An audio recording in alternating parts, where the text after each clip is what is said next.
কালকে রাতে গেছিলাম মুন্সিরহাট বিজিএসএস ক্লাবে, কারণ কালী পুজোর পরের দিন অর্থাৎ দুদিন ফাংশন হয়ে যাওয়ার পর এখন এখানে ভোগ খাওয়ানো চলছে। খিচুড়ি, আলুর দম, বোঁদে এগুলো খাওয়ানোর চলছে। আর এখানে দেখো রান্না চলছে এখনও। আমি গিয়েছিলাম রাত্রির 11টার সময় দোকান বন্ধ করে, আর এখনও কত ভিড় দেখো, বহু মানুষ এখনও খাবার খাচ্ছে। তো আমরা একটু অপেক্ষা করলাম, আর গরমটাও প্রচণ্ড ছিল, তাই দাঁড়িয়ে দাঁড়িয়ে ভাবছিলাম যে একটু আইসক্রিম খেলে ভালো হতো।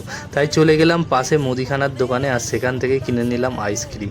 ততক্ষণ আইসক্রিমটা খেতে খেতে দেখলাম যে ভিড় একটু কম হয়েছে, তো এবার ভাবছি যে খেতে বসে পড়ি। আর এখানে এখনও খিচুড়ি রান্না চলছে, অনেকবার হলো খিচুড়ি এই নিয়ে রান্না। আর এখানে এখন আমি দাঁড়িয়ে গেছি ভোগ খাওয়ার জন্য, আর এখানে এখন আমি নিয়ে নিচ্ছি খিচুড়ি আলুর দম। তারপর খিচুড়ি আলুর দম খেয়ে নিয়ে পরের দিন সকালে বেরিয়ে পড়েছি দোকান যাওয়ার জন্য। এমন মেঘলা ওয়েদার, ঠান্ডা ওয়েদারে হেভি লাগে গাড়ি চালাতে। তো মুন্সিরহাটে প্রথমে দাঁড়াবো, সেখানে একটু চা খাবো, চা খেয়ে তারপর ডোমজুড়ের দিকে যাব।